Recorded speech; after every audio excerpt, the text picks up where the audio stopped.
మనం జనవరి 26 ప్రతి సంవత్సరం చాలా ఘనంగా రిపబ్లిక్ డే ఉత్సవాలను జరుపుకుంటూ ఉంటాం.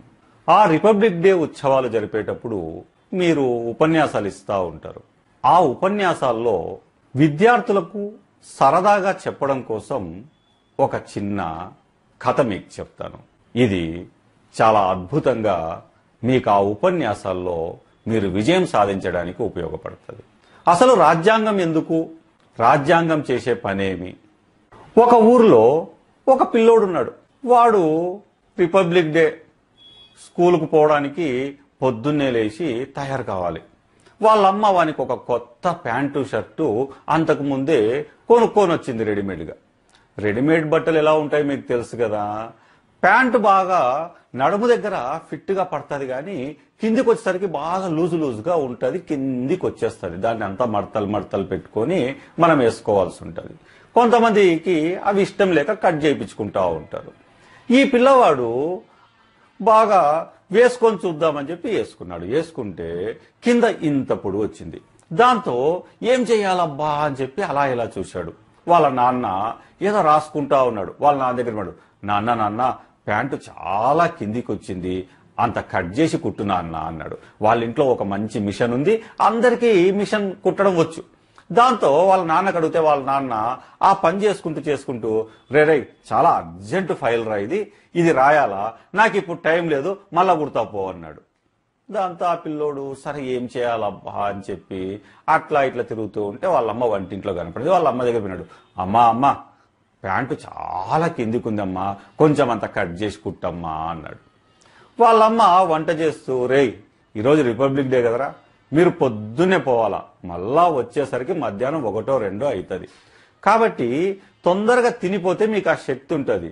నీ ప్యాంటు కుట్టుకుంటూ కూర్చుంటే ఇక్కడ టిఫిన్ చేయడం ఆలస్యం అయిపోతుంది. నేను నా పని అయిపోయినాక కుర్తా గాని ఇప్పుడు నన్ను విసిగిచ్చొద్దు అనింది.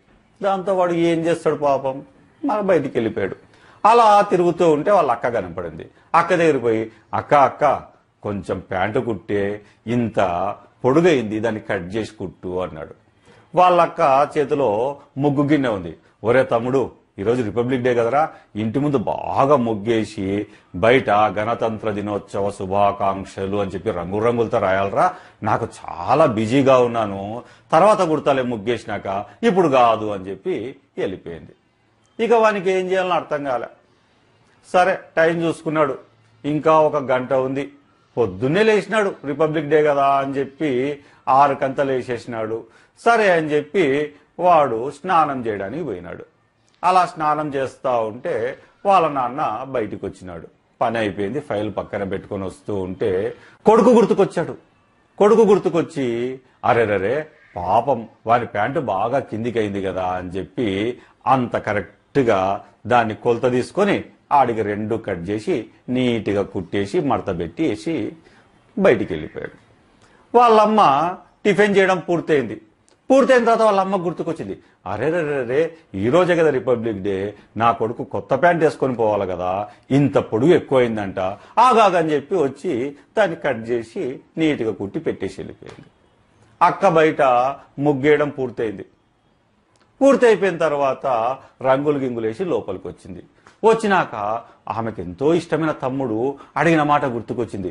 అవు కదరా, నాకెంతో ఇష్టమైన తమ్ముడు అడగక అడిగినాడు, ఆ ప్యాంట్ అంత ముక్క కట్ చేయమని చెప్పి వచ్చి నీట్గా ఆ ముక్క కట్ చేసింది, ఆడబెట్టింది.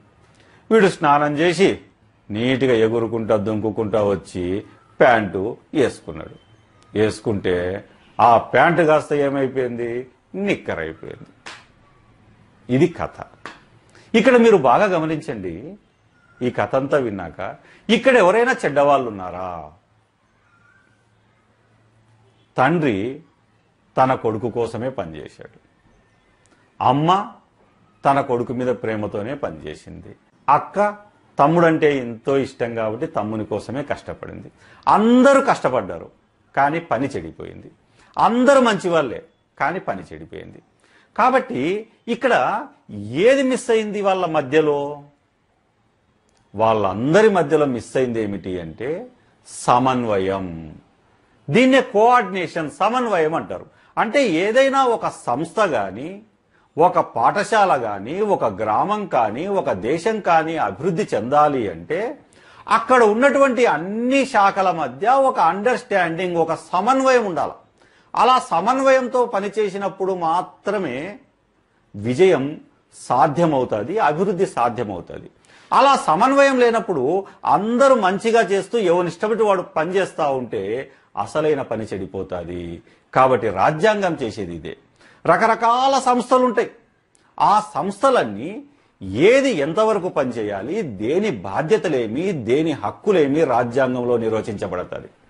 కాబట్టి ఆ సంస్థలన్నీ కూడా ఇతరుల యొక్క సంస్థల్లో జోక్యం చేసుకోకుండా ఎవరి పని ఎంతవరకు అంతవరకే చేయాలి. పొరపాటున ఒక సంస్థలో ఒక సంస్థ జోక్యం చేసుకుంటే వాటి గురించి విచారించి వాటిలో ఎవరు ఎంతవరకు చేయాలనో చెప్పడం కోసము రాజ్యాంగం అక్కడ అవసరమవుతుంది. ఈ రాజ్యాంగాన్ని కరెక్ట్గా మన భారతదేశంలో అమలు చేయడానికి కోర్టులు, చట్టాలు పనిచేస్తాయి. కాబట్టి రాజ్యాంగం అనేది దేశం ఒక పద్ధతిలో పోవడం కోసం ఉపయోగపడుతుంది.